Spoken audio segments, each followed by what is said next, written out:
নমস্কার বন্ধুরা, মহান কথা আপনাদের কাছে নিয়ে এলো আরেকটি নতুন ভিডিও। এই নতুন ভিডিওটা উপস্থাপনা হচ্ছে এখন নবরাত্রি পালন চলছে, তাহলে সবার পক্ষে তো সম্ভব নয় বড় করে পুজো করা, তাই ছোটোভাবেও মাকে ডাকা যায়। নবরাত্রি সময়সূচি: চৈত্র মাসে নবরাত্রি পুজো, যা এবছরে 2025-এ 30শে মার্চ শুরু হচ্ছে, আর ঘট স্থাপনের টাইম হলো 6টা 13 থেকে 10টা 22 মিনিট পর্যন্ত।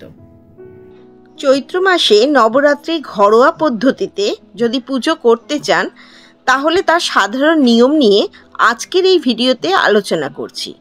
নবরাত্রিতে মায়ের পুজো ভক্তি ভরে করলে জীবন থেকে সকল বাধা বিঘ্ন দূর হয়, এটাই আমাদের বিশ্বাস।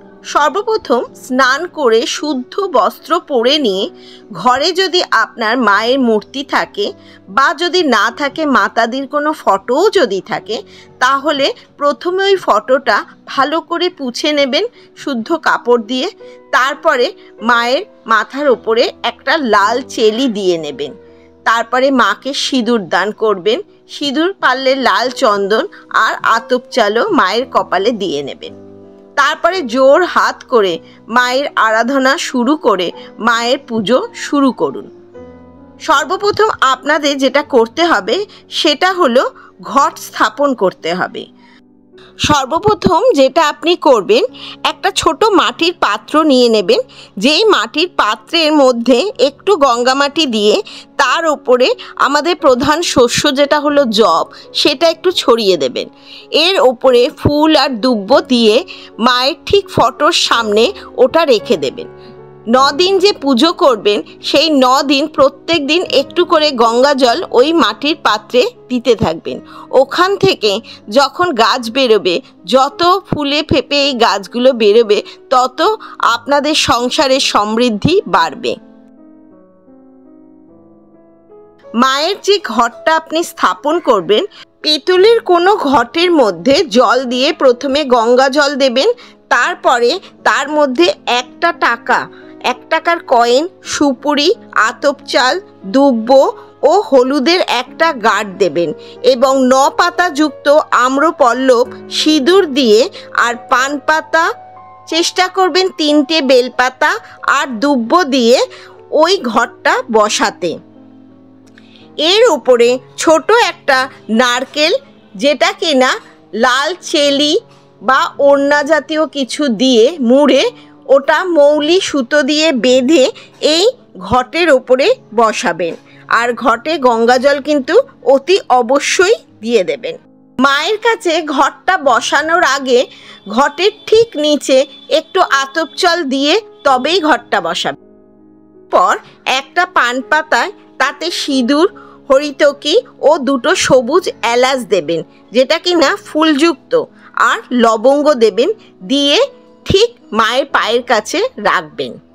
যদি স্ত্রী হন তাহলে 2টো এলাচ দেবেন, আর কুমারী হলে পরে একটা এলাচ দিলেই হবে।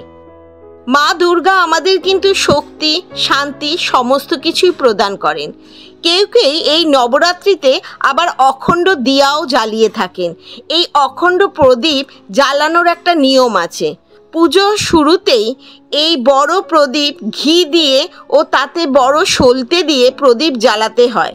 জয় মা দুর্গা বলে মনে মনে মাকে সম্পূর্ণভাবে কল্পনা করে নিয়ে ভক্তি ভরে বিশ্বাস করে এই প্রদীপ জ্বালাতে হয়। আর খেয়াল রাখবেন 9 দিন এই প্রদীপ যেন নিভে না যায়। যখনই দেখবেন প্রদীপের আলো কমে আসছে, সাথে সাথে ঘি দিয়ে দেবেন।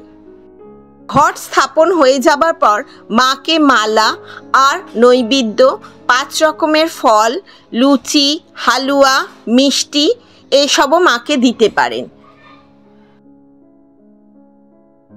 অতি ভক্তি ভরে মাকে যদি কায় মনোবাক্যে ডাকা যায় এবং পুরো পুজোর শেষে ওং হ্রিং দেবী দুর্গায় নমঃ এই মন্ত্রটাও বলে তবে পুজো সমাপ্ত করবেন। দিন বাদে পুজো শেষ হয়ে গেলে সমস্ত কিছু যেগুলো মায়ের কাছে প্রদান করা হয়েছিল, যেমন ধরুন ঘটের যে ফুল আর যেখানে আছে পান পাতা, সমস্ত কিছু চেষ্টা করবেন গঙ্গা জলে দিয়ে দিতে। হ্যাঁ, আর একটা কথা, এই পুজোতে কিন্তু হবনও হয়ে থাকে। এই হবনের পদ্ধতিটাও আপনাদেরকে আমি জানিয়ে দিচ্ছি। একটা মাটির পাত্র নিয়ে নেবেন, যার মধ্যে আপনি চেষ্টা করবেন ছোবড়া, কর্পূর এবং তার ওপরে আপনারা দেবেন লবঙ্গ, এলাচ আর ওপর দিয়ে ঘি দিয়ে তারপরে আগুন দিয়ে এই হবনটা জ্বালাতে হবে। পুরো পুজো যখনই শেষ হবে তার আগে আরতি করে এই হবন জ্বালিয়ে মায়ের কাছে মনস্কামনা আপনার জানাবেন এবং সংসারের মঙ্গল কামনার জন্য আপনারা মাকে সম্পূর্ণ কায় মনোবাক্যে তার কাছে প্রার্থনা করবেন। এইভাবেই পুজো করলে পরে মাকে মন থেকে বিশ্বাস করে ডাকলে মায়ের পুজো সমাপ্ত হবে।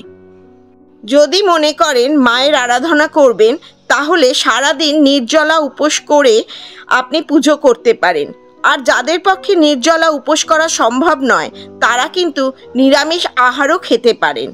আর মায়ের আরাধনার সময় যদি কোনো মন্ত্র জানা না থাকে, তাহলে শুধুমাত্র একটি মন্ত্র পাঠ করেই ভক্তের সমস্ত মনোবাঞ্ছনা পূরণ হয়।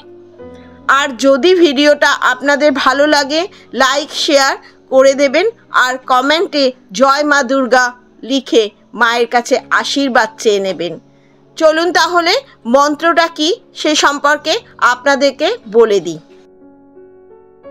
সর্বমঙ্গল্য মঙ্গলে শিবে সর্বাত্ম সাদিকে শরণ্যে ত্র্যম্বকে গৌরী নারায়ণী নমস্তুতে। সৃষ্টি স্থিতি বিনাশনং শক্তিভূতে সনাতনী গুণাশ্রয়ে গুণময়ে নারায়ণী নমস্তুতে। শরণাগত দীনার্থ পরিত্রাণ পরায়ণে সর্বসাধ্যি হরে দেবী নারায়ণী নমস্তুতে। জয় নারায়ণী নমস্তুতে। আশা রাখছি ভিডিওটা যদি আপনাদের ভালো লেগে থাকে, বন্ধু বান্ধব আত্মীয় স্বজন সবাইকে শেয়ার করে দিন। খুব ঘরোয়া পদ্ধতিতে মায়ের পূজা আরাধনা কীভাবে করা যায় সেটা আপনারা জানবেন। আর ওপরে দেয়া আই বাটনে আরও অনেক ভিডিওর লিঙ্ক দেয়া রইল, দেখে নেবেন। আর নতুন যখনই ভিডিও দেব তখন আপনাদের কাছে প্রথমেই এই ভিডিও চলে যাবে।